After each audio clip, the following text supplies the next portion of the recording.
Praise the Lord. ദൈവത്തിന്റെ പരിശുദ്ധ നാമം ഈ സന്ധ്യാസമയം വാഴ്ത്തപ്പെടുമാറാകട്ടെ. പ്രാർത്ഥനാധ്വനി എന്ന ഈ ഫേസ്ബുക്ക് പേജിൽ കടന്നു വരുവാൻ, ഇവിടെ ഒരു കർത്താവിന്റെ വചനത്തിൽ നിന്ന് സംഭാഷിക്കുവാൻ കർത്താവ് ഒരുക്കിയ വിലയേറിയ അവസരത്തിനായി ഞാൻ ദൈവത്തെ സ്തുതിക്കുന്നു. ഇതിന് വേദി ഒരുക്കിയ കർത്താവിന്റെ ദാസൻ, എന്റെ സ്നേഹിതനുമായ പാസ്റ്റർ ബെൻസൺ ഡാനിയലിനെ ഓർത്ത് ഞാൻ ദൈവത്തെ സ്തുതിക്കുന്നു. തന്നെയുമല്ല, പ്രാർത്ഥനാധ്വനി എന്ന ഈ വലിയ സംരംഭത്തിന്റെ പുറകിൽ അധ്വാനിക്കുന്ന അനേക പ്രിയപ്പെട്ടവർ ലോകമെമ്പാടുമുണ്ട്. അവരെല്ലാം ഓർത്ത് ഞാൻ കർത്താവിനെ സ്തുതിക്കുകയും ദൈവനാമത്തിന് മഹത്വം അർപ്പിക്കുകയും ചെയ്യുന്നു. ഇന്ന് രാത്രി നമുക്ക് ചിന്തിക്കുവാനായിട്ട് തന്നിരിക്കുന്ന വിഷയം പ്രതിസന്ധികളിൽ വെളിപ്പെടുന്ന ദൈവ സാന്നിധ്യമാണ്. സ്തോത്രം. ദൈവത്തിന്റെ സാന്നിധ്യം നമ്മളെല്ലാം നാളുകളായി അനുഭവിച്ചറിഞ്ഞുകൊണ്ടിരിക്കുന്നവരാണ്. ദൈവസാന്നിധ്യം എന്താണെന്ന് നമ്മെ ആരും പറഞ്ഞ് പഠിപ്പിക്കേണ്ട ആവശ്യമില്ല. യെരമ്യാവിന്റെ പുസ്തകം 29-ാം അധ്യായത്തിന്റെ 13-ാം വാക്യത്തിൽ നമ്മൾ ഇങ്ങനെ വായിക്കുന്നുണ്ട്: നിങ്ങൾ എന്നെ അന്വേഷിക്കും, പൂർണ്ണ ഹൃദയത്തോടെ അന്വേഷിക്കുമ്പോൾ നിങ്ങൾ എന്നെ കണ്ടെത്തും. And you will seek me and find me when you search for me with all your heart. അപ്പൊ ദൈവത്തെ അന്വേഷിക്കുന്ന ഒരു ജീവിതം, ദൈവത്തെ കണ്ടെത്തുവാൻ വ്യഗ്രത കാണിക്കുന്ന, ബന്ധപ്പെടുന്ന, അതിനായി ജീവിതത്തിലെ ഏറ്റവും ഇമ്പോർട്ടന്റ് അല്ലെങ്കിൽ ഏറ്റവും പ്രിയപ്പെട്ടതായ പലതും മാറ്റിവെക്കുന്ന, സമയങ്ങളെ മാറ്റിവെക്കുന്ന, അതിനുവേണ്ടി കാതോർത്ത് കാത്തിരിക്കുന്ന ഒരു പ്രത്യേക അനുഭവം അനേക ദൈവമക്കളുടെ ജീവിതത്തിലുണ്ട് എന്ന് നമുക്ക് മനസ്സിലാക്കുവാൻ സാധിക്കും. യെശയ്യാവിന്റെ പുസ്തകം 55-ാം അധ്യായത്തിന്റെ 6-ാം വാക്യത്തിൽ ഇങ്ങനെ വായിക്കുന്നു: യഹോവയെ കണ്ടെത്താകുന്ന സമയത്ത് അവനെ അന്വേഷിപ്പീൻ, അവൻ അടുത്തിരിക്കുമ്പോൾ തന്നെ അവനെ വിളിച്ചപേക്ഷിപ്പീൻ. അപ്പോൾ യഹോവയെ കണ്ടെത്താകുന്ന ഒരു സമയമുണ്ടോ? അവനെ അന്വേഷിക്കുന്ന ഒരു സമയമുണ്ടോ? അവനെ അടുത്തിരിക്കുന്ന ഒരു സമയമുണ്ടോ? ഇത് എല്ലാ ദൈവമക്കളുടെയും ജീവിതത്തിൽ വളരെ അത്യാവശ്യമുള്ള ഒരു കാര്യം തന്നെയാണ്. ഞാൻ മുഖവരിയായി ഇത് പറഞ്ഞെന്ന് മാത്രമേ ഉള്ളൂ. ഇന്നത്തേക്ക് ഞാൻ കുറിവാക്യമായിട്ട് തിരഞ്ഞെടുത്തിരിക്കുന്നത് 145-ാം സങ്കീർത്തനത്തിന്റെ 18-ാം വാക്യമാണ്. സാംസ് 145 വേഴ്സ് 18. അതിങ്ങനെ വായിക്കുന്നു: യഹോവ തന്നെ വിളിച്ചപേക്ഷിക്കുന്ന ഏവർക്കും, സത്യമായി തന്നെ വിളിച്ചപേക്ഷിക്കുന്ന ഏവർക്കും സമീപസ്ഥനാകും. നമുക്കൊരു വാക്ക് പ്രാർത്ഥിക്കാം. വാഴ്ത്തപ്പെട്ട ഞങ്ങളുടെ നല്ല ദൈവമേ, സ്വർഗീയ പിതാവേ, മനോഹരമായ ഈ സന്ധ്യാസമയത്തിനായി ഞങ്ങൾ ദൈവത്തെ സ്തുതിക്കുന്നു. അവിടുത്തെ തിരുസാന്നിധ്യം അനുഭവിച്ചുകൊണ്ടിരിക്കുന്ന ഒരു അനുഭവം ഞങ്ങൾക്കുണ്ടല്ലോ. ഞങ്ങൾ മാത്രമല്ല, അനേക ആളുകളത് അനുഭവിച്ച് ലോകത്ത് നിന്ന് കടന്നുപോയി ഇന്നും അനേകരത് അനുഭവിച്ചുകൊണ്ടിരിക്കുന്നു. ആ സാന്നിധ്യ ബോധത്താൽ ഞങ്ങളെ പിന്നെയും നിറയ്ക്കുന്നുണ്ട്. സ്തോത്രം. ഇന്ന് ഈ വചന ശുശ്രൂഷയുടെ വേളയിലും അങ്ങ് ഞങ്ങളുടെ കൂടെ ഇരിക്കുന്നുണ്ട്. ഞങ്ങളെങ്ങനെ സ്തുതിക്കുന്നു. ഞങ്ങൾക്ക് ആവശ്യമായ ആലോചന അവിടുന്ന് പകർന്നു തന്നാട്ടെ. പരിശുദ്ധാത്മാവ് ഞങ്ങൾ വഴി നടത്തണമേ. പ്രാർത്ഥനയുടേതിനായ സ്തോത്രം യേശുവിൻ നാമത്തിൽ യാചിക്കുന്നു. ദയയോടെ കേൾക്കണം. സ്വർഗീയ പിതാവേ, ആമേൻ. നമ്മളെല്ലാം ദൈവ സാന്നിധ്യത്തെ അറിയുന്നവരാണ്. സ്തോത്രം. ദൈവത്തെക്കുറിച്ച് പറയുന്ന 2-3 പ്രത്യേക വാക്കുകളുണ്ട്. ഒന്ന് ഓംനിപൊട്ടന്റ് ഗോഡ്, ഓംനിപ്രസന്റ് ഗോഡ് ആൻഡ് ഓംനീഷ്യൻ ഗോഡ്. എന്ന് വെച്ചാൽ സർവ്വവ്യാപിയായ ദൈവം, സർവശക്തിമാനായ ദൈവം, പിന്നെ സർവജ്ഞാനിയായ ദൈവം. എല്ലാം അറിയുന്ന, എല്ലാം കാണുന്ന, എല്ലാം ചെയ്യാൻ കഴിവുള്ള, എല്ലായിടത്തും പ്രസന്റ് ആകുന്ന ഒരു ദൈവം. അപ്പൊ ദൈവത്തിന്റെ ഈ ഓംനി പ്രസൻസ് അല്ലെങ്കിൽ സർവ്വവ്യാപിത്വം എന്ന് പറയുന്നത് ലോകത്തിലെല്ലായിടവും എല്ലാവർക്കും മനസ്സിലാക്കാൻ കഴിയുന്ന ഒരു യാഥാർത്ഥ്യമാണ്. എന്നാൽ ദൈവം എല്ലായിടത്തും ഉണ്ട് എന്ന് പറയുന്നതും ദൈവം എന്റെ അടുത്തുണ്ടെന്ന് പറയുന്നതും ദൈവം ഇപ്പോൾ ഇവിടെയുണ്ടെന്ന് പറയുന്നതും തമ്മിൽ ധാരാളം വ്യത്യാസമുണ്ട്. ദൈവത്തെ നേരിൽ കണ്ട് അല്ലെങ്കിൽ ദൈവത്തെ അനുഭവിച്ചറിഞ്ഞ, ദൈവ സാന്നിധ്യം രുചിച്ചറിഞ്ഞ, മണത്തറിഞ്ഞ ഭക്തന്മാർ പറയുന്നു: ദൈവം ഇവിടെയുണ്ട്, ഇപ്പോഴുണ്ട്, ഈ സമയത്ത് ഇവിടെയുണ്ട്, എന്റെ ഉള്ളിലുണ്ട്, ഞാൻ ദൈവ സാന്നിധ്യം അനുഭവിക്കുന്നു, ഞാൻ ദൈവ സാമീപ്യം അനുഭവിച്ചു കൊണ്ടിരിക്കുന്നു എന്ന് പലരും പറയുന്നത് കേട്ടിട്ടുണ്ട്. നമ്മുടെ ജീവിതത്തിൽ അത് അനുഭവിക്കുന്ന വ്യക്തിത്വങ്ങളാണല്ലോ നമ്മൾ. ദൈവ സാന്നിധ്യത്തെക്കുറിച്ച് ദാവീദ് രാജാവ് തന്റെ ആ സങ്കീർത്തനം 139 ഇങ്ങനെ പറയുന്നുണ്ട്: യഹോവേ, നീ എന്നെ ശോധന ചെയ്ത് അറിഞ്ഞിരിക്കുന്നു, ഞാൻ ഇരിക്കുന്നതും എഴുന്നേൽക്കുന്നതും നീ അറിയുന്നു, എന്റെ നിരൂപണം നീ ദൂരത്ത് നിന്ന് ഗ്രഹിക്കുന്നു, എന്റെ നടപ്പും കിടപ്പും നീ ശോധന ചെയ്യുന്നു, എന്റെ വഴികളൊക്കെയും നിനക്ക് മനസ്സിലായിരിക്കും. യഹോവേ, നീ മുഴുവൻ അറിയാതെ ഒരു വാക്കും എന്റെ നാവിന്മേൽ. താഴോട്ട് വായിക്കുമ്പോൾ അതിന്റെ 7-ാം വാക്യത്തില് താൻ ഇങ്ങനെ പറയുന്നു: നിന്റെ ആത്മാവിനെ ഒളിച്ചു ഞാൻ എവിടേക്ക് പോകും, തിരുസന്നിധി വിട്ട് ഞാൻ എവിടേക്ക് ഓടും, ഞാൻ സ്വർഗത്തിൽ കയറിയാൽ നീ അവിടെയുണ്ട്.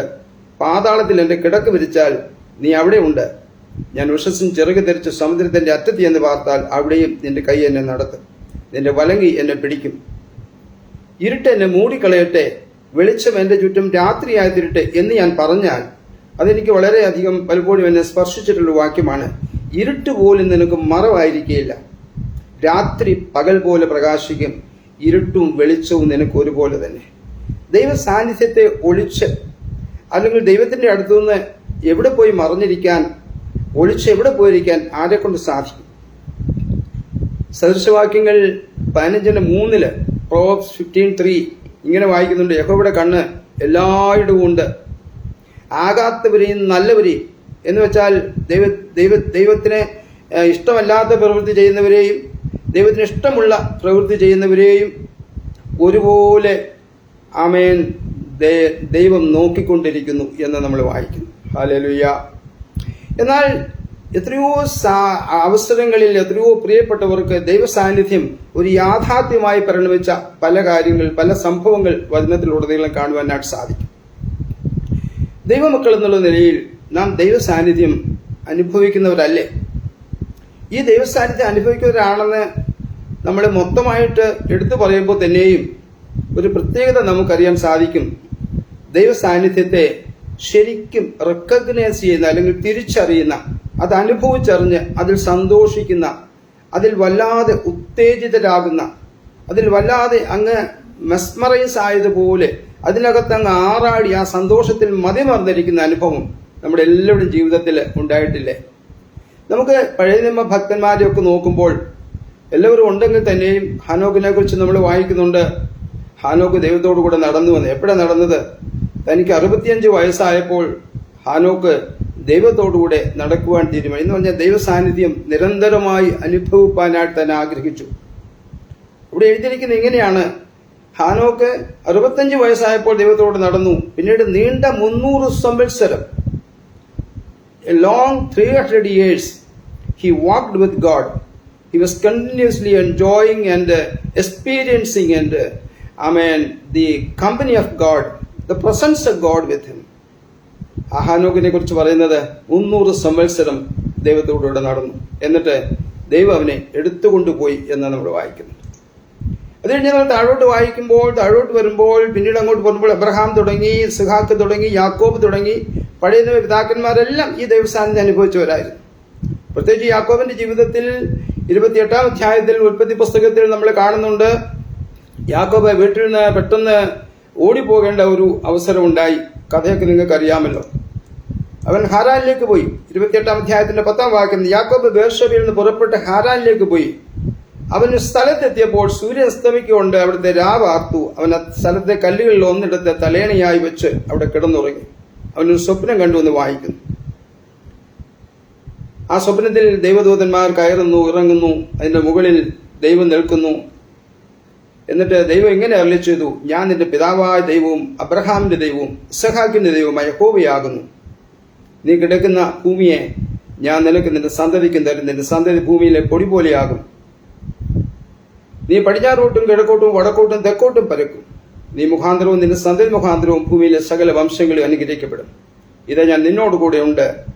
നീ പോകുന്നിടത്തൊക്കെ നിന്നെ കാത്ത് ഈ രാജ്യത്തേക്ക് നിന്നെ മടക്കി വരുത്തും. ഞാൻ നിന്നെ കൈവിടാതെ നിന്നോട് അരുളിച്ച് നിവർത്തിക്കും. പിന്നീട് വായിക്കുന്നത് ഇങ്ങനെയാണ്: 16. അപ്പോൾ യാക്കോബ് ഉറക്കമുണർന്നു. യഹോവ ഈ സ്ഥലത്തുണ്ട്, സത്യം, ഞാനോ അത് അറിഞ്ഞില്ല എന്ന് പറഞ്ഞു. ആമേൻ. യഹോവ ഈ സ്ഥലത്തുണ്ട്, സത്യം. അപ്പൊ ഞാൻ പറയാൻ ഉദ്ദേശിച്ച കാര്യം ഇതാണ്: നമ്മൾ ദൈവസാന്നിധ്യമുണ്ട്, ദൈവം നമ്മുടെ കൂടെ ഉണ്ടെന്നൊക്കെ നമ്മൾ അവകാശപ്പെടുമ്പോഴും, let me ask all of you, including me, are we aware of the presence of God? ദൈവ സാന്നിധ്യത്തെക്കുറിച്ച് നമ്മൾ ബോധവാന്മാരും ബോധമതികളുമാണോ? ദൈവ സാന്നിധ്യത്തെക്കുറിച്ച് യാക്കോബ് ബോധവാനായതുപോലെ ഈ സ്ഥലം എത്ര ഭയങ്കരം, യഹോവ ഈ സ്ഥലത്തുണ്ട്, ഞാനത് അറിഞ്ഞില്ലല്ലോ എന്ന് പറയുന്നത് പോലെ ദൈവ സാന്നിധ്യത്തെ രുചിച്ചറിയുവാൻ, ദൈവ സാന്നിധ്യത്തിൽ സന്തോഷിക്കുവാൻ ഒരു ഭക്തനിടയാകുമ്പോഴാണ് അത് അവന്റെ ജീവിതത്തിലെ ഏറ്റവും അവിസ്മരണീയമായ ഒരു അനുഭവമായി മാറുന്നത്. അപ്പോൾ ദൈവ സാന്നിധ്യത്തിൽ കടന്നു വന്നാൽ ഉടനെ നമ്മൾ എന്താ ചെയ്യേണ്ടത്? We must honour the presence of God. ദൈവ സാന്നിധ്യത്തിൽ നമ്മൾ എന്ത് ചെയ്യണം? അതിനെ ബഹുമാനിക്കണം. അതിന് വേണ്ടതായ അർഹിക്കപ്പെട്ടതായ ആ മാനവും സമ്മാനവും എല്ലാം ദൈവത്തിന് കൊടുക്കണം. ദൈവം ഹോളി ഗോഡാണ്, പരിശുദ്ധനായ ദൈവമാണ്. പരിശുദ്ധനായ ദൈവത്തിന് മുമ്പിൽ നാം നമ്മെ തന്നെ പ്രസന്റ് ചെയ്യുമ്പോൾ, ദൈവ സാന്നിധ്യത്തിൽ നാം ആയിരിക്കുന്നു എന്ന് നമുക്ക് ബോധവാന്മാരാകുമ്പോൾ, നാം നമ്മെ തന്നെ പരിശോധിക്കേണ്ട ഉത്തരവാദിത്വം നമ്മുടെ പക്കൽ നിക്ഷിപ്തമാണ്.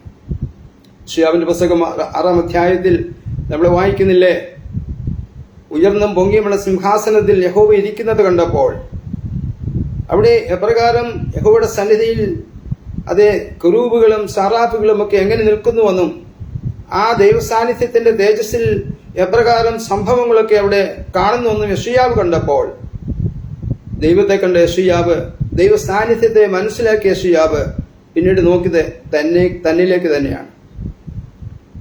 He had made an introspection.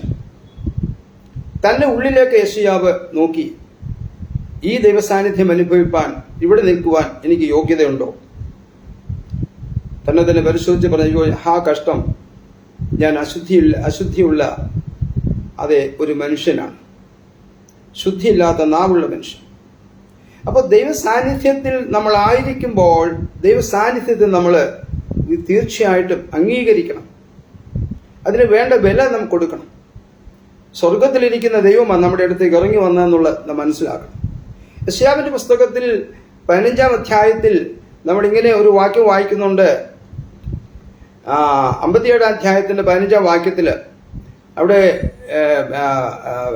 ദൈവം പറയുന്നു, ഞാൻ ഉന്നതനും ഉയർന്നിരിക്കുന്നവനും ശാശ്വതവാസിയും പരിശുദ്ധൻ എന്ന നാമമുള്ളവനുമായ ദൈവമാകുന്നു. എന്നാൽ അതേസമയം തന്നെ ഈ ശാശ്വതവാസിയും പരിശുദ്ധനെന്ന നാമമുള്ള ഉന്നതനും ഉയർന്നിരിക്കുന്നവരാ ദൈവം പറയുകയാകുന്നു, ഞാൻ താഴേക്ക് ഇറങ്ങി വരുന്ന ചില വ്യക്തി ജീവിതങ്ങളിലേക്ക്, ചില മനുഷ്യരുടെ ഇടയിലേക്ക്, അവരുടെ സാഹചര്യങ്ങളിലേക്ക് ഞാൻ ഇറങ്ങി വരുന്ന ദൈവമാണ്.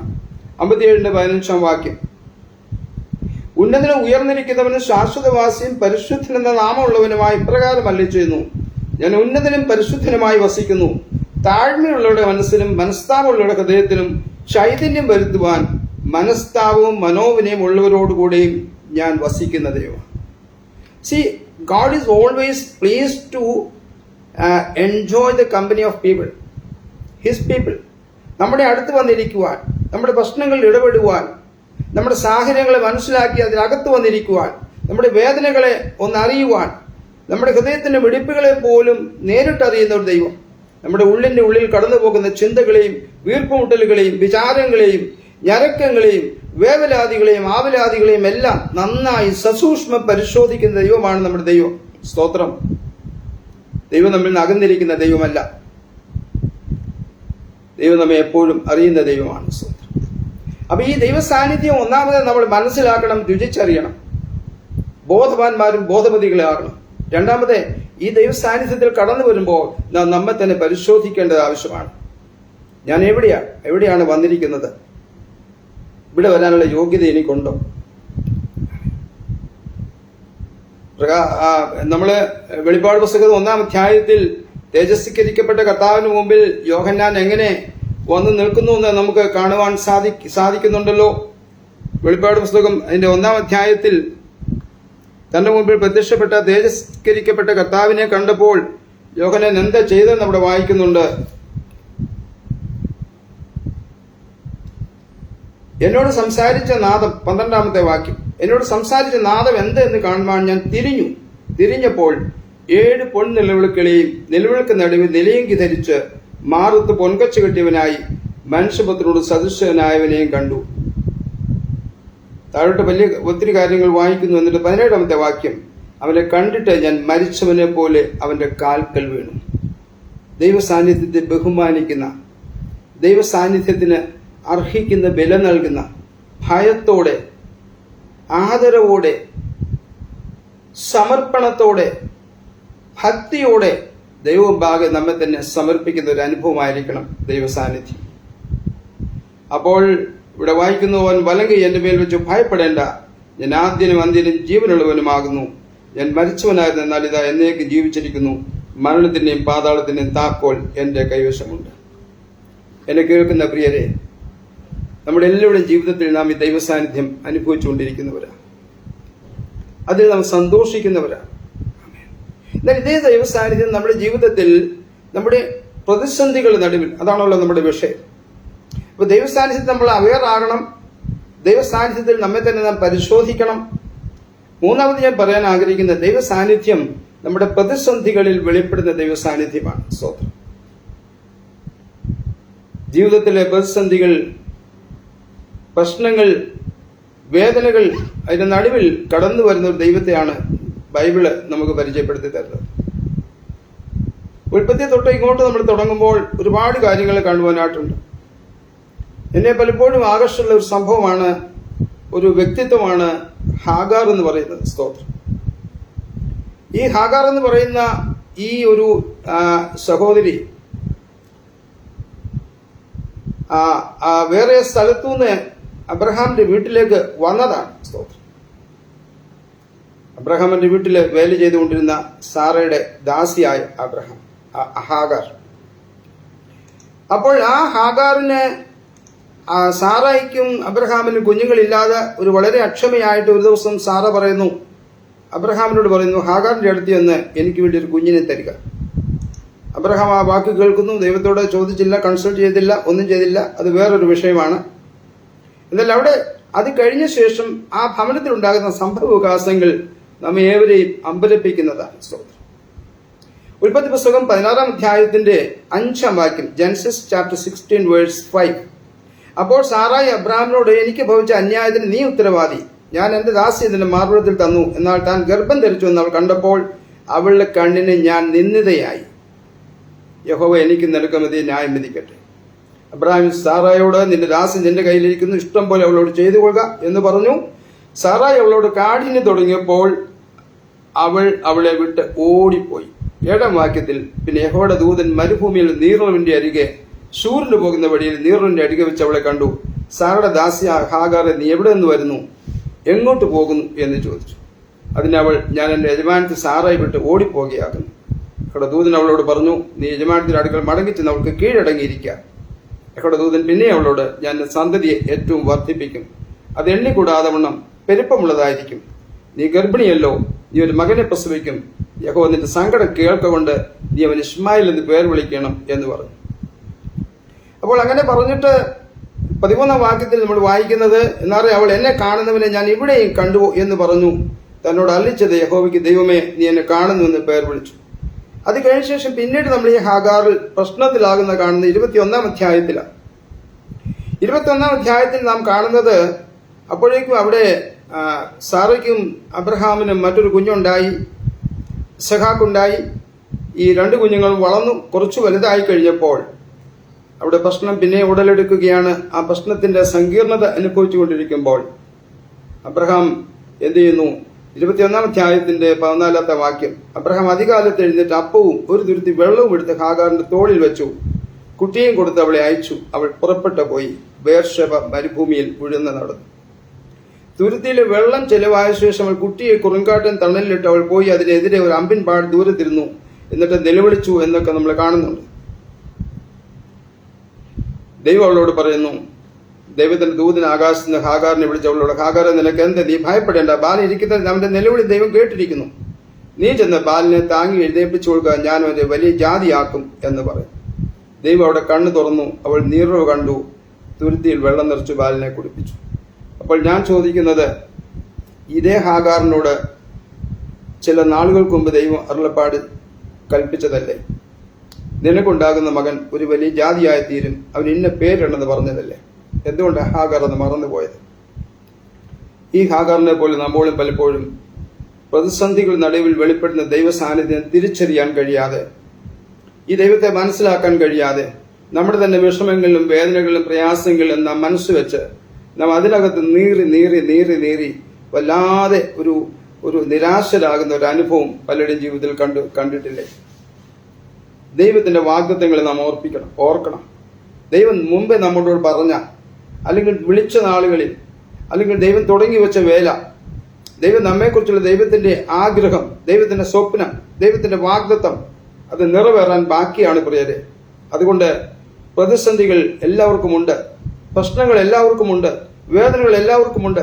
കഷ്ടവും നഷ്ടവും ക്ലേശവും എല്ലാ വേദനകളും ബുദ്ധിമുട്ടുകളും എല്ലാവർക്കും കടന്നു വരും. സംഘർഷങ്ങൾ കടന്നു വരും, വെല്ലുവിളികൾ കടന്നു വരും. അതിന്റെ നടുവിൽ നമ്മെ വിളിച്ച ദൈവം ആരാണെന്ന് നാം മനസ്സിലാക്കണം. ആ ദൈവത്തിന്റെ പ്രസൻസിനെ കുറിച്ച് നമ്മൾ ബോധവാന്മാരാകണം, ബോധമതികളാകണം. ആ ദൈവത്തെ അർഹിക്കുന്നതായ ബഹുമാനവും ആദരവും കൊടുക്കുവാൻ, പാപങ്ങളെ ദൈവസന്നിധിയിൽ ഏറ്റുപറഞ്ഞ് ദൈവത്തോട് നിരപ്പ് പ്രാപിക്കുവാൻ നാം ഉത്സുകരായിത്തീരണം. തന്നെയുമല്ല, ദൈവം ഏതെങ്കിലും വാഗ്ദത്തം നമ്മോട് പറഞ്ഞിട്ടുണ്ടെങ്കിൽ അത് മറന്നു പോകാതെ ദൈവസന്നിധിയിൽ പൂർണ്ണമായി സമർപ്പിക്കുവാനുള്ള ഉത്തരവാദിത്വം നമ്മുടെ തന്നെ. വേദപുസ്തകത്തിലെ മറ്റൊരു കഥാപാത്രമാണ്, ഞാൻ ഇഷ്ടപ്പെടുന്ന ഒരു കഥാപാത്രമാണ് യോനാ പ്രവാചകൻ. എന്തുകൊണ്ട് ഇഷ്ടപ്പെടുന്നതെന്ന് ചോദിച്ചു കഴിഞ്ഞാൽ അതിന് മറ്റു ചില സംഗതികളുണ്ട്. യോനാ പ്രവാചകനോട് ദൈവം പറഞ്ഞു, നിനവയിൽ പോയി എന്റെ ദൂത് അറിയിക്കാം. നിനവെ പട്ടണത്തിന് വിരോധമായി അവിടുത്തെ അകൃത്യം വളരെ ഭയങ്കരമായി എന്റെ മുമ്പിൽ വന്നു നിൽക്കുന്നു, അതുകൊണ്ട് നീ അവിടെ പോയി ദൂത് അറിയിക്കണം. യോനാ പ്രവാചകൻ ദൈവം പറഞ്ഞ സ്ഥലത്തേക്ക് പോകുവാൻ ഇഷ്ടപ്പെടാതെ യഹോവയുടെ വാക്ക് ധിക്കരിച്ച് അനുസരണക്കേട് കാണിച്ചിട്ട് എന്ത് ചെയ്തു? തർസീസ് എന്ന മറ്റൊരു പട്ടണത്തിലേക്ക് പോയി. ആ പട്ടണത്തിലേക്ക് പോയി കപ്പലിൽ യാത്ര ചെയ്തു. കപ്പലിനെ അടുത്തിട്ട് കിടന്നുറങ്ങി. ഒരുപാട് സംഭവവികാസങ്ങൾ നമുക്ക് കാണുവാൻ സാധിക്കും. എന്നാൽ യോന എന്തുകൊണ്ട് ദൈവത്തിന്റെ സന്നിധിയിൽ നിന്ന് ഓടിപ്പോയി എന്ന് നമ്മൾ വായിക്കുന്നത്? യോന പ്രവാചകന്റെ പുസ്തകം അതിന്റെ 1-ാം അധ്യായത്തിൽ നാം വായിക്കുന്നത് അവൻ ദൈവത്തിന്റെ സന്നിധിയിൽ നിന്ന് ഓടിപ്പോയി എന്ന് വായിക്കുന്നത്. ദൈവത്തിന്റെ സന്നിധിയിൽ നിന്ന് ആർക്കെങ്കിലും ഓടിപ്പോകാനായിട്ട് സാധിക്കുമോ?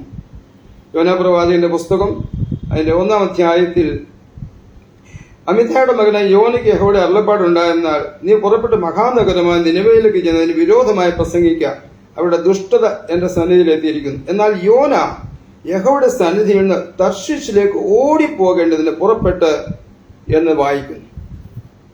ദൈവസന്നിധിയിൽ നിന്ന് ഓടിപ്പോവുക. 110-ാം സംഘത്തിൽ നമ്മളതല്ലേ വായിച്ചത്? ഞാൻ അന്ധകാരത്തിൽ ചെന്ന് പാർത്താൽ, ഇരുട്ടിന്റെ നടുവിൽ ചെന്ന് പാർത്താലും അവിടെയും നീ എന്നെ കാണും, കാരണം ഇരുട്ടും വെളിച്ചവും നിനക്ക് ഒരുപോലെ തന്നെ. For God, light and darkness are the same. ദൈവമായി എല്ലാത്തിനെയും സൃഷ്ടിച്ചത്. ദൈവസന്നിധിയിൽ നമുക്ക് ആർക്കും രക്ഷപ്പെട്ട് ഓടിപ്പോകാൻ സാധിക്കത്തില്ല. We cannot hide from the presence of God. എബ്രായ ലേഖനം 4-ാം അധ്യായത്തിന്റെ 12-ാം വാക്യം എങ്ങനെയാ വായിക്കുന്നത്? ദൈവത്തിന്റെ വചനം ഹീബ്രൂസ് 4:12 ജീവനും ചൈതന്യമുള്ളതും ഇരുവായത്തിലുള്ള ഏത് വാളിനേക്കാളും മൂർച്ചയേറിയതുമാകുന്നു. പ്രാണനെയും ആത്മാവിനെയും സന്ധിവചകളെയും വേർവിടുവിക്കും വരെ തുളച്ചു ചെല്ലുന്നതും ഹൃദയത്തിലെ ചിന്തനങ്ങളെയും ഭാവങ്ങളെയും വിവേചിക്കുന്നതുമാകുന്നു. എന്നിട്ട് വായിക്കുന്നു 13-ാം വാക്യത്തിൽ അവന്റെ മുമ്പാകെ സകലവും നഗ്നവും മറന്നമായി കിടക്കുന്നു. Everything lies open and naked before him. അവനുമായിട്ടാകുന്ന നമുക്ക് കാര്യമുള്ളത്. നമ്മുടെ ഹൃദയത്തിലെ സകല രഹസ്യങ്ങളെയും, നമ്മുടെ ഉള്ളിലെ സകല വിചാരങ്ങളെയും, നമ്മെ നൊമ്പരപ്പെടുത്തുന്ന, നമ്മെ വേദനിപ്പിക്കുന്ന, നമ്മെ ടെൻഷനിലേക്ക് വലിച്ചു ഇടയ്ക്കുന്ന എല്ലാ ചിന്താ മണ്ഡലങ്ങളെയും അറിയുന്ന ഒരു ദൈവത്തിന്റെ വചനം, ഒരു ദൈവത്തിന്റെ സാന്നിധ്യം. എന്നെ കേൾക്കുന്ന പ്രിയരെ, ദൈവമക്കളായി നമ്മുടെ ഉള്ളിൽ ദൈവത്തിന്റെ പരിശുദ്ധാത്മാവ് വസിക്കുന്നില്ലേ? ദൈവത്തിന്റെ പരിശുദ്ധാത്മാവ് ഉള്ളിലിരുന്നുകൊണ്ട് നമ്മെ നിയന്ത്രിക്കുന്നില്ലേ? നമ്മുടെ കോൺഷ്യൻസിനെ, നമ്മുടെ മനസാക്ഷിയെ ദൈവത്തിന്റെ പരിശുദ്ധാത്മാവല്ലേ നിയന്ത്രിക്കേണ്ടത്? പല പല ചിന്തകൾ കടന്നു വരുമ്പോൾ, വിഷമങ്ങളും ഭാരങ്ങളും ഭാവിയെക്കുറിച്ചുള്ള ഭയാശങ്കകളും പ്രതീക്ഷയ്ക്ക് വിപരീതമായി എന്തെങ്കിലും സംഭവിക്കുമോ എന്നുള്ള ഭയമൊക്കെ നമ്മെ അലട്ടുമ്പോൾ പരിശുദ്ധാത്മാവ് അവിടെ നിന്നുകൊണ്ട് പറയുന്നില്ലേ, വിഷമിക്കേണ്ട, ഭാരപ്പെടേണ്ട, എല്ലാം ഭംഗിയായിട്ട് പോകും എന്ന് നമ്മോട് പറയുന്നില്ലേ? കൂടെ കൂടെ നമ്മോട് പറയുന്ന പരിശുദ്ധാത്മാവിന്റെ ഈ മന്ദസ്വരം നാം കേൾക്കാതെ, അതിനെ അധികരിച്ചുകൊണ്ട്, അതിനെ മറുത്തുകൊണ്ട്, അതിനെ ഓവർകം ചെയ്തുകൊണ്ട് നാം മറ്റു പലതിനും വേണ്ടി പോകാറില്ലേ? മറ്റു പലരുടെ അടുത്ത് സങ്കടം പറയാനായിട്ട് പോകാറില്ലേ? ദൈവത്തിന്റെ പരിശുദ്ധാത്മാവ് നമ്മുടെ ഉള്ളിൽ നിന്നുകൊണ്ട് സകലം നിയന്ത്രിക്കുന്നു. കാരണം നമുക്ക് വേണ്ടി മധ്യസ്ഥ ദൈവത്തിന്റെ പരിശുദ്ധാത്മാവ്. അത് തന്നെയുമല്ല, കർത്താവ് യേശു ക്രിസ്തു നമുക്ക് വേണ്ടി പിതാവിന്റെ സന്നിധിയിൽ വലതു ഭാഗത്ത് നിന്നുകൊണ്ട് മധ്യസ്ഥ അണയ്ക്കുന്നു. 2 മധ്യസ്ഥത. There are 2 intercessions for us. 2 പേർ നമുക്ക് വേണ്ടി അഡ്വക്കേറ്റ് ചെയ്തുകൊണ്ടിരിക്കുക. എന്താ അവരുടെ ആഗ്രഹം? 1 തെസ്സലോനി 5-ാം അധ്യായത്തിന്റെ 23 ഇങ്ങനെ നമ്മൾ വായിക്കുന്നില്ലേ, സമാധാനത്തിന്റെ ദൈവമോ നിങ്ങളുടെ പ്രാണനെയും ആത്മാവിനെയും ശരീരത്തെയും ഒരുപോലെ സൂക്ഷിക്കുമെന്ന്, സകല കളങ്കവും കൂടാതെ കർത്താവ് യേശുക്രിസ്തുവിന്റെ വരവ് വരെ നമ്മെ സൂക്ഷിക്കുവാൻ ദൈവം ബാധ്യസ്ഥനാണ്. ദൈവം അത് ചെയ്യും. ഫിലിപ്പി ലേഖനത്തിൽ 1-ാം അധ്യായത്തിൽ വായിക്കുന്നില്ലേ, നിങ്ങളിൽ നല്ല പ്രവൃത്തി ആരംഭിച്ചവൻ യേശുക്രിസ്തുവിന്റെ നാളോളം അതിനെ തികയ്ക്കുമെന്ന് ഞാൻ ഉറപ്പായി വിശ്വസിക്കുന്നു. അതേ പ്രിയരെ, എന്നെയും നിങ്ങളെയും വിളിച്ചു വേർതിരിച്ച ദൈവം പ്രതിസന്ധികൾ നമ്മുടെ ജീവിതത്തിൽ കടന്നു വരത്തില്ല എന്ന് ദൈവത്തിന് അറിയാമായിരുന്നിട്ടല്ല, കടന്നു വരുമെന്ന് ദൈവത്തിന് അറിയാം. എന്നാൽ അവിടെയും ദൈവം നമ്മുടെ കൂടെ ഇരിക്കും. 1 കൊരിന്ത്യർ 10-ാം അധ്യായത്തിന്റെ 13-ാം വാക്യത്തിൽ നമ്മളെല്ലാം മറന്നു പോകുന്ന വാക്യമാ പലപ്പോഴും, മനുഷ്യർക്ക് നടപ്പല്ലാത്ത പരീക്ഷ നിങ്ങൾക്ക് നേരിട്ടിട്ടില്ല, ദൈവം വിശ്വസ്തൻ. പരീക്ഷയിൽ കൂടെ നമ്മൾ കടന്നു പോകുമ്പോൾ അവിടെ എഴുതിയിരിക്കുന്ന വാക്യം ദൈവം വിശ്വസ്തനാണ്. God is faithful. എന്താ ദൈവം വിശ്വസ്തൻ? പരീക്ഷകളിൽ കടന്നു വരുമ്പോൾ അതിനെ മോണിറ്റർ ചെയ്യുന്ന, അതിനെ പൂർണ്ണമായിട്ടും അതിനെ നോക്കിക്കൊണ്ടിരിക്കുന്ന, അതിനെ സർവൈലൻസ് ചെയ്യുന്ന കണ്ണുകളോടുകൂടി അതിനെ നോക്കിക്കൊണ്ടിരിക്കുന്ന, സദാസമയം നമ്മളെ വാച്ച് ചെയ്തുകൊണ്ടിരിക്കുന്ന ഒരു ദൈവം. സഹിപ്പാൻ കഴിയാത്ത പരീക്ഷ കടന്നു വരുമ്പോൾ ഒന്നുകിൽ നമ്മളെ അതിൽ നിന്ന് മാറ്റും, അല്ലെങ്കിൽ പരീക്ഷയോടുകൂടെ പോക്കുവഴികൾ ഉണ്ടാക്കുന്ന ദൈവം. നമ്മുടെ കപ്പാസിറ്റി ദൈവത്തിന് അറിയാം, നമ്മുടെ വിഷമം ദൈവത്തിന് അറിയാം, നമ്മുടെ വിശ്വാസം എത്രത്തോളം ഉണ്ടെന്ന് ദൈവത്തിന് അറിയാം. താലന്തുകൾ വീതിച്ചു കൊടുക്കുമ്പോൾ മത്തായിയുടെ സുവിശേഷം 24-ാം അധ്യായത്തിൽ നമ്മൾ വായിക്കുന്നില്ല, 25-ാം അധ്യായത്തിൽ അവനവന്റെ പ്രാപ്തി പോലെ 1, 2, 5 എന്നിങ്ങനെ വീതിച്ചു കൊടുത്തു. എന്റെയും നിങ്ങളുടെയും പ്രാപ്തി അറിയുന്ന, എന്റെയും നിങ്ങളുടെയും വിശ്വാസത്തിന്റെ അളവ് അറിയുന്ന, എന്റെയും നിങ്ങളുടെയും ജീവിതത്തിലെ കയ്പുകളും അതേ കഠോരമായ അനുഭവങ്ങളും വേദനാജനകമായ അനുഭവങ്ങളും സാഹചര്യങ്ങളും സാമ്പത്തിക ഞെരുക്കവും നമ്മുടെ കടബാധ്യതയും നമ്മുടെ ജീവിതത്തിലെ രോഗവും ശാരീരിക ബുദ്ധിമുട്ടുകളും എല്ലാം അറിയുന്ന, കുടുംബ പ്രശ്നങ്ങൾ അറിയുന്ന, കുഞ്ഞുങ്ങളെക്കുറിച്ച് അറിയുന്ന, ഭാവിയെക്കുറിച്ച് അറിയുന്ന, ജോലിയെക്കുറിച്ച് അറിയുന്ന, ഇന്നത്തെ അവസ്ഥയെക്കുറിച്ച് അറിയുന്ന, നാളത്തെ അവസ്ഥയെക്കുറിച്ച് അറിയുന്ന ഒരു ദൈവത്തിലാണ് നമ്മൾ വിശ്വസിക്കുന്നത്. ഹല്ലേലൂയ. യോനാ പ്രവാചകൻ ദൈവസാന്നിധ്യത്തിൽ നിന്ന് ഓടിപ്പോകാനായിട്ട് ആഗ്രഹിച്ചു. പക്ഷെ ഓടിപ്പോകാൻ ആർക്ക് സാധ്യമല്ല. ദൈവം എൻ്റെ കൂടെ ഉണ്ടോ ഇല്ലയോ എന്നറിയുന്ന അവയർനെസ്സിൽ നിന്ന് എനിക്ക് വേണേൽ ഓടിപ്പോകാൻ സാധിക്കും. എനിക്ക് തന്നെത്താനെ മനഃപൂർവ്വമായിട്ട് വിചാരിക്കാൻ പറ്റും ദൈവം കാണുന്നൊന്നുമില്ല, ദൈവം കൂടെ ഒന്നും ഇല്ല എന്നെനിക്ക് പറയാൻ സാധിക്കും. യോനയും അത് തന്നെ ചെയ്തത്. കപ്പലിന്റെ അടുത്തിട്ട് ചെന്ന് കിടന്നുറങ്ങി. ദൈവം അവന്റെ പുറകെ പോവുമായിരുന്നു, പക്ഷെ വെളിപ്പെടുത്തിയില്ല. വെളിപ്പെടുത്താതെ ദൈവത്തിന് അവനെക്കുറിച്ചുള്ള പദ്ധതി എന്താണോ ആ പദ്ധതി പൂർണ്ണ രൂപത്തിൽ എത്തുന്നതുവരെയും ദൈവം അവനെ പിന്തുടർന്നുകൊണ്ടിരിക്കുകയാണ്. ഹല്ലേലൂയ. എന്നെയും നിങ്ങളെ പിന്തുടരുന്ന ഒരു ദൈവ സാന്നിധ്യമുണ്ട്. പ്രതിസന്ധികളുടെ നടുവിൽ എന്തിനാ ദൈവത്തെ സാന്നിധ്യം വെളിപ്പെടുന്നത്? നമ്മെ ഉദ്ദേശിച്ച സ്ഥലത്ത് കൊണ്ടെത്തിക്കുവാൻ, ഉദ്ദേശിച്ച തുറമുഖത്ത് നമ്മെ അടുപ്പിക്കുവാൻ, നമ്മുടെ ജീവിതയാത്രയിൽ ആ പടക് മുങ്ങിപ്പോകാതെ, അത് നശിച്ചു പോകാതെ ലക്ഷ്യസ്ഥാനത്ത് നമ്മെ എത്തിക്കുവാൻ അവൻ നമ്മുടെ പടകിലുണ്ടെന്ന് നാം ഉറപ്പുവരുത്തണം പ്രിയരെ. കപ്പലിന്റെ അടുത്തട്ടിൽ വലിയ പ്രശ്നങ്ങളുണ്ടായി. യോനെ വെള്ളത്തിലെടുത്തെറിഞ്ഞു. ഇതെല്ലാം ദൈവം കൽപ്പിച്ചതുപോലെ യോനെ വെള്ളത്തിൽ എറിഞ്ഞ മാത്രയിൽ ആ യോനയെ ഒരാപത്തും കൂടാതെ അവനെ വിഴുങ്ങുവാൻ തക്കവണ്ണം ഒരു മത്സ്യത്തെ ദൈവം കൽപ്പിച്ചാക്കിയിരുന്നു. യോന ദൈവത്തിന്റെ ഇഷ്ടപ്രകാരം, ദൈവത്തിന്റെ പദ്ധതി പ്രകാരം മത്സ്യത്തിന്റെ വയറ്റിൽ ചെന്ന് എന്താ പറഞ്ഞെന്നറിയാം? യോനാ പ്രവാചകന്റെ പുസ്തകം 2-ാം അധ്യായം. യോന മത്സ്യത്തിന്റെ വയറ്റിൽ വെച്ച് തന്റെ ദൈവമായ യഹോവയോട് പ്രാർത്ഥിച്ച് പറഞ്ഞു എന്തെന്നാൽ, ഞാൻ എന്റെ കഷ്ടനിമിത്തം യഹോവയോട് നിലവിളിച്ചു, അവൻ എനിക്ക് ഉത്തരമരളി. ഞാൻ പാതാളത്തിന്റെ വയറ്റിൽ നിന്ന് അയ്യം വിളിച്ചു. നീ എന്റെ നിലവിളി കേട്ടു. നീ എന്നെ സമുദ്രമധ്യേ ആഴത്തിൽ ഇട്ടുകളഞ്ഞു. പ്രവാഹം എന്നെ ചുറ്റി. നിന്റെ ഓളങ്ങളും തിരകളുമെല്ലാം എന്റെ മീതെ കടന്നുപോയി. നിന്റെ ദൃഷ്ടിയിൽ നിന്ന് എനിക്ക് നീക്കം വന്നിരിക്കുന്നു. എങ്കിലും ഞാൻ നിന്റെ വിശുദ്ധ മന്ദിരത്തിലേക്ക് നോക്കിക്കൊണ്ടിരിക്കും എന്ന് പറഞ്ഞു. ഹല്ലേലൂയ. 7-ാം വാക്യം പറയുന്നു, എന്റെ പ്രാണൻ എന്റെ ഉള്ളിൽ ക്ഷീണിച്ചു പോയപ്പോൾ ഞാൻ യഹോവയെ ഓർത്തു. എന്റെ പ്രാർത്ഥന നിന്റെ വിശുദ്ധ മന്ദിരത്തിൽ നിന്റെ അടുക്കലെത്തി. എന്നെ കേൾക്കുന്ന പ്രിയരെ, മത്സ്യത്തിന്റെ വയറ്റിൽ പോകേണ്ട ആവശ്യമുണ്ടോ? കപ്പലിന്റെ അടുത്തിട്ടിൽ പോകേണ്ട ആവശ്യമുണ്ടോ? ആയിരിക്കുന്ന സ്ഥാനത്ത്, ആയിരിക്കുന്ന അനുഭവത്തിൽ, ആയിരിക്കുന്ന പ്രതിസന്ധിയുടെ നടുവിൽ ദൈവസാന്നിധ്യം അനുഭവിക്കാനായിട്ടല്ലേ ദൈവം നമ്മെ വിളിച്ചത്. പഴയ നിയമത്തിലെ മറ്റൊരു ഭക്തനാണ് ശ്രേഷ്ഠ പ്രവാചകൻ. അച്ചട്ടായിട്ട് ദൂത് പറഞ്ഞത് അതുപോലെ പറയുന്ന ഒരു പ്രവാചകനായിരുന്നു ബലിയാം എന്ന പ്രവാചകൻ. എന്താ ബലിയാം പ്രവാചകന് സംഭവിച്ചത്? സംഖ്യാപുസ്തകത്തിൽ 20-21 അധ്യായങ്ങളൊക്കെ നമ്മൾ വായിക്കുന്നുണ്ട്. അങ്ങോട്ട് പോകാൻ എനിക്ക് സമയമില്ലല്ലോ. പ്രവാചകൻ ദൂത് പറഞ്ഞു. ബാലാക്ക് എന്ന് പറയുന്ന മോവാബ് രാജാവ്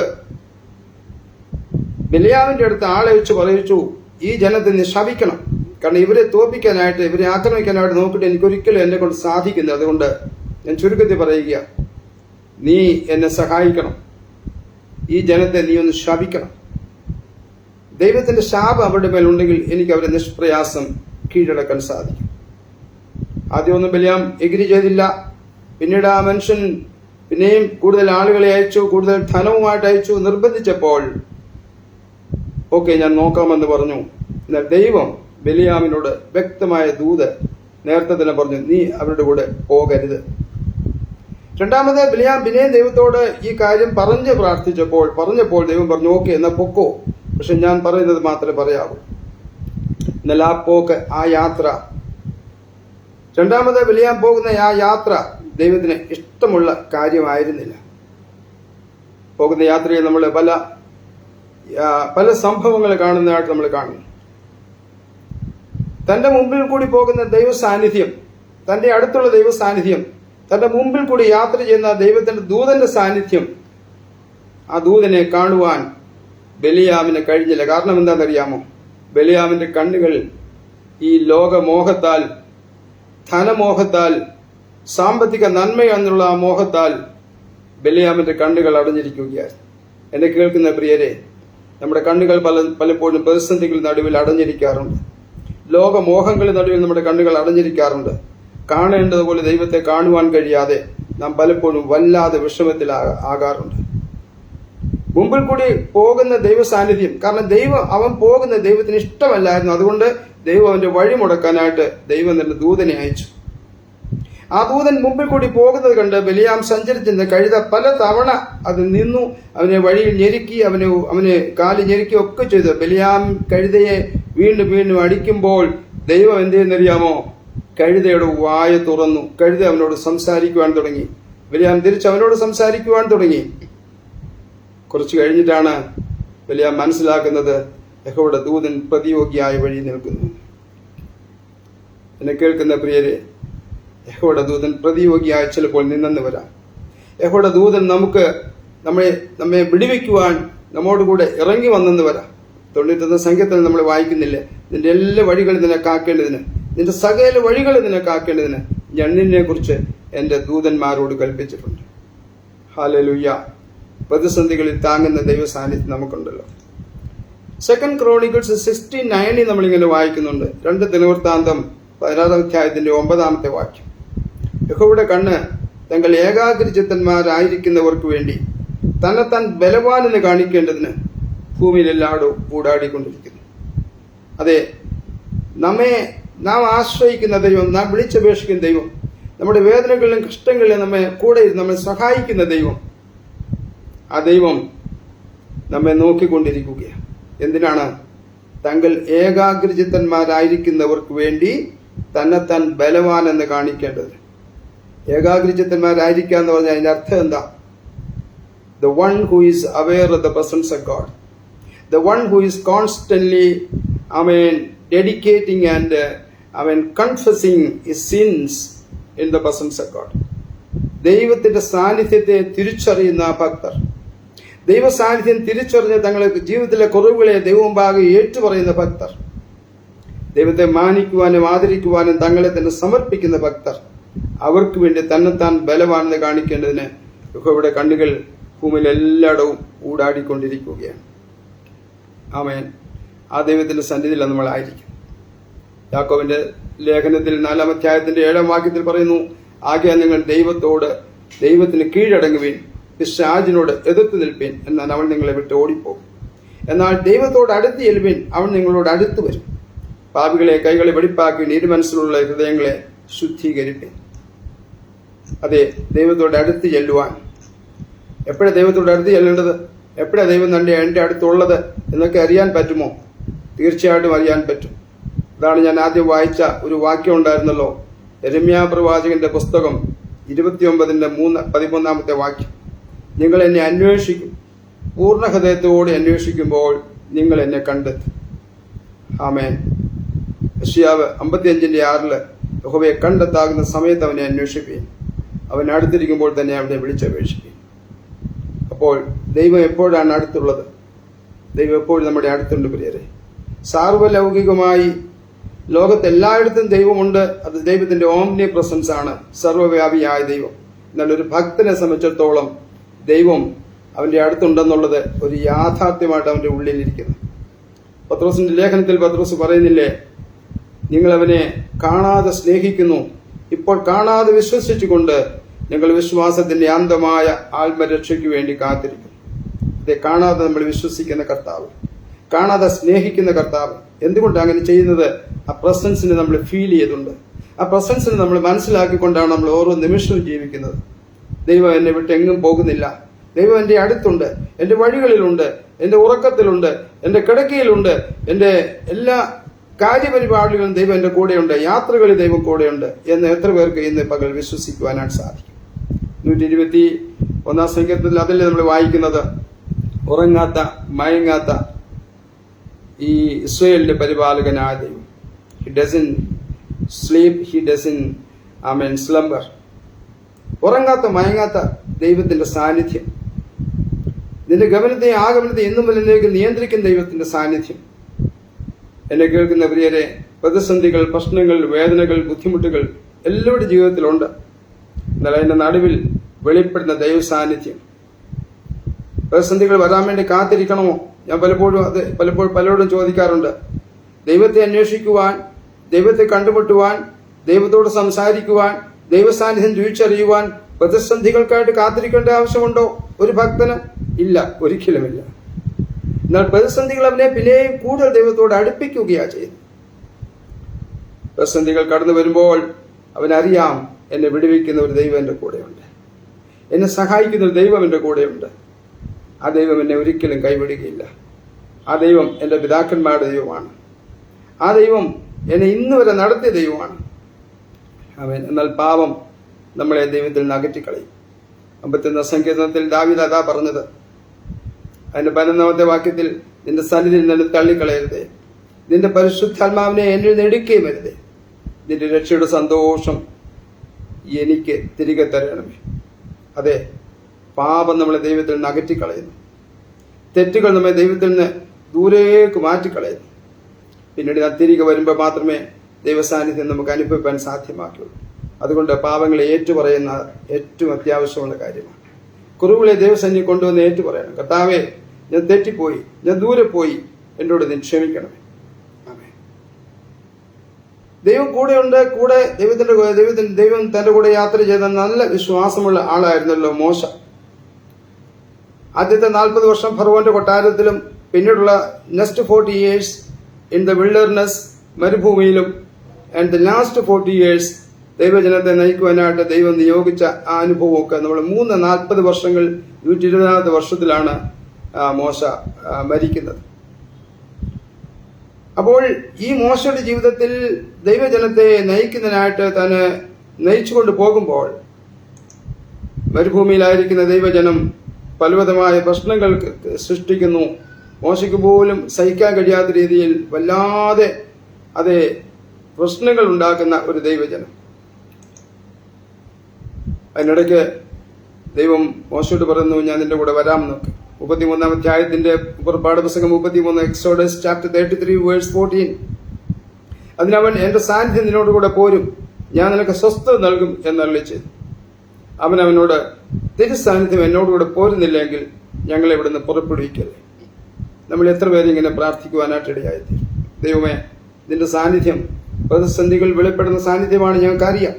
തീർച്ചയായിട്ടും പ്രതിസന്ധികൾ നീ കൈവിടുന്ന ദൈവമല്ല. പ്രശ്നങ്ങളെയും വേദനകളെയും നടുവിൽ നീ ഒരിക്കലും ഞങ്ങളെ തനിയെ ഉപേക്ഷിച്ചു പോകുന്ന ദൈവമല്ല. ശരിയാണ്. എന്നാൽ ഞങ്ങളുടെ വഴിയാത്രകളെല്ലാം ഈ സാന്നിധ്യം അനുഭവിപ്പാൻ, ഞങ്ങൾ എവിടെയൊക്കെ പോകുന്നുവോ, ഞങ്ങൾ എന്തൊക്കെ ചെയ്യുന്നുവോ അവിടെയെല്ലാം ഈ ദൈവ സാന്നിധ്യം അനുഭവിപ്പാൻ നീ എന്നെ സഹായിക്കണമെന്ന് എത്ര പേര് ഇന്ന് രാത്രി പ്രാർത്ഥിക്കുവാൻ സാധിക്കും. സമയം ഇവിടെ അവസാനിക്കുന്നുണ്ട്. ഞാനിവിടെ ഇത് ഉപസംഹരിക്കുവാൻ താല്പര്യപ്പെടുകയാണ്. പ്രിയമുള്ളവരെ, പ്രതിസന്ധികളിൽ വെളിപ്പെടുന്ന ദൈവ സാന്നിധ്യം നാം എല്ലാവരും അനുഭവിച്ചിട്ടുള്ളതാണ്. ഇനിയും ദൈവം നമ്മുടെ കൂടെ ഇരിക്കും, നമ്മളെ സഹായിക്കുകയും ചെയ്യും. ഈ ദൈവ സാന്നിധ്യത്തെ രുചിച്ചറിഞ്ഞ് നമ്മുടെ ജീവിതത്തെ മുമ്പോട്ട് കൊണ്ടുപോകുവാൻ ദൈവം നമ്മെ സഹായിക്കട്ടെ. അതിനാണ് ദൈവം നമ്മെ ഒരുക്കട്ടെ എന്ന് ഞാൻ പ്രാർത്ഥിക്കുന്നു. അപ്പോൾ തന്നെ നമ്മളെ ചില വിഷയങ്ങൾ പ്രാർത്ഥിക്കുവാനായിട്ട് നമ്മുടെ അടുത്തുണ്ടല്ലോ. അത് ചില വ്യക്തികൾക്ക് വേണ്ടി പ്രാർത്ഥിക്കുവാനായിട്ട് നമ്മുടെ ദൈവത്തിന്റെ ദാസൻ പറഞ്ഞിട്ടുണ്ട്. അത് ഞാൻ ഒന്ന് ഓർപ്പിക്കാൻ ആഗ്രഹിക്കുകയാണ്. സ്തോത്രം. സഹോദരി പ്രിൻസി 29 വയസ്സ്, ചെന്നൈയിൽ ശക്തമായ വയറുവേദന മുഖാന്തരം ഹോസ്പിറ്റലിൽ പോയി പല ടെസ്റ്റുകൾ ചെയ്തു. ഇനി ബയോപ്സി ടെസ്റ്റ് റിസൾട്ട് കൂടി വരാനുണ്ട്. റിസൾട്ട് നോർമൽ ആകുവാൻ ദയവായി എല്ലാ ദൈവമക്കളെയും പ്രാർത്ഥന ചോദിക്കുന്നു എന്ന് പറയുന്നു. ആലപ്പുഴയിലുള്ള സിസ്റ്റർ കുഞ്ഞുമോൾ പാൻക്രിയാസ് രോഗത്താൽ ഭാരപ്പെടുന്നു. പ്രിയ സഹോദരി വിടുതലിനായിട്ട് അത് പ്രിൻസിക്കായിട്ടും ഈ കുഞ്ഞുമോൾ സിസ്റ്റർക്കായിട്ട് രണ്ടുപേർക്കായിട്ട് നമുക്ക് പ്രാർത്ഥിക്കാം. കണ്ണുകളെ അടയ്ക്കാം. വാഴ്ത്തപ്പെട്ട ഞങ്ങൾ നല്ല ദൈവമേ, സ്വർഗീയ പിതാവേ, ഈ രണ്ട് പേര് പറഞ്ഞ സഹോദരികൾക്കായി, പ്രിൻസിക്കായും കുഞ്ഞുമോൾക്കായും ഞങ്ങൾ ദൈവത്തോട് പ്രാർത്ഥിക്കുന്നു. ദൈവമേ, ഈ പ്രിയപ്പെട്ടവർ കടന്നു പോകുന്ന വേദന അവിടുന്ന് അറിയുന്നല്ലോ. ഞങ്ങൾ ഇന്ന് ചിന്തിച്ചത് അങ്ങയെക്കുറിച്ച് പ്രതിസന്ധികളിൽ വെളിപ്പെടുന്ന ദൈവ സാന്നിധ്യത്തെക്കുറിച്ചാണല്ലോ കർത്താവേ. ഞങ്ങളെല്ലാ വേളകളിലും, ഞങ്ങളുടെ ജീവിതത്തിന്റെ സമസ്ത മേഖലകളിലും, സമസ്ത സമയങ്ങളിലും, ഞങ്ങളുടെ ജീവിതത്തിന്റെ എല്ലാ ഇടവേളകളിലും, എല്ലാ വിനാഴികളിലും, എല്ലാ നിമിഷങ്ങളും പ്രത്യക്ഷപ്പെടുന്ന അല്ലെങ്കിൽ ഞങ്ങൾ അനുഭവിക്കുന്ന ദൈവ സാന്നിധ്യത്തിനായി ഞങ്ങൾ നന്ദി പറയുന്നു. കർത്താവേ, ഈ പ്രിയപ്പെട്ട രണ്ട് സഹോദരിമാരും അവരായിരിക്കുന്ന രോഗത്തിന്റെ പ്രയാസത്തിന്റെ ആ വേളയിൽ ദൈവ സാന്നിധ്യം അനുഭവിപ്പാനിടയാകട്ടെ എന്ന് പ്രാർത്ഥിക്കുന്നു. കർത്താവേ, ഞങ്ങൾ ഒരുമിച്ച് ഈ ഗ്രൂപ്പിൽ എത്ര പേര് മെസ്സേജ് കാണുന്നുണ്ട്, ഞങ്ങളെല്ലാം ഒരുമിച്ച് പിതാവിന്റെ പുത്രന്റെ പരിശുദ്ധാത്മാവിന്റെ നാമത്തിന്റെ സഹോദരിമാരെ അനുഗ്രഹിച്ചു പ്രാർത്ഥിക്കുന്നു. ഇവിടെ മേൽ ദൈവത്തിന്റെ സൗഖ്യത്തിന്റെ കരം നീട്ടുന്നതിനായി ഞങ്ങൾ നന്ദി പറയുന്നു. കർത്താവേ, എല്ലാ വിടുതലുകളും അവർക്ക് ലഭിക്കട്ടെ എന്ന് പ്രാർത്ഥിക്കുന്നു. കർത്താവേ, അവിടെ അങ്ങനെ ചെയ്യുന്നതിനായി സ്തോത്രം. കൂടെ ഇരിക്കുന്നതിനായി നന്ദി പറയുന്നു. സാന്നിധ്യത്തിനായി സ്തോത്രം. ഞങ്ങളോട് ഇതുവരെ ഇടപെട്ടതിനായി സ്തോത്രം. യേശുവിൻ തന്നെ നാമത്തിൽ യാചിക്കുന്നു. ദയയോടെ കേൾക്കണം സ്വർഗീയ നല്ല പിതാവേ. ആമേൻ, ആമേൻ. ദൈവം നമ്മെ എല്ലാവരെയും അനുഗ്രഹിക്കട്ടെ. ഈ കർത്താവിന്റെ വചനത്തിൽ നിന്നും വളരെ ചുരുങ്ങിയ സമയത്തിൽ ചില കാര്യങ്ങൾ മാത്രമേ പറയാനായിട്ട് സാധിച്ചുള്ളൂ. എങ്കിലും തീർച്ചയായിട്ടും പരിശുദ്ധാത്മാവ് നിയോഗത്തോടെ ചെയ്തതാകൊണ്ട് അത് പ്രയോജനപ്പെട്ടു എന്ന് തന്നെ ഞാൻ പൂർണ്ണമായിട്ട് വിശ്വസിക്കുന്നു. പ്രത്യേകിച്ച് ഞങ്ങൾ എല്ലാവർക്കും കടന്നു വന്ന എല്ലാവർക്കും ദൈവ യേശുവിന്റെ നാമത്തിലുള്ളതായ സ്നേഹവന്ദനത്തെ അറിയിക്കുന്നു. പ്രത്യേകിച്ച് ഇതിന്റെ പുറകിൽ അധ്വാനിക്കുന്ന പ്രിയപ്പെട്ടവർ, അതുപോലെ കർത്താവദാസൻ ബെൻസൺ പാസ്റ്റർ, എല്ലാവരെയും ഓർത്ത് ദൈവത്തെ സ്തുതിക്കുന്നു, നന്ദി പറയുന്നു. ദൈവം നമ്മളെല്ലാവരെയും അനുഗ്രഹിക്കുമാറാകട്ടെ. ആമേൻ, ആമേൻ. Thank U.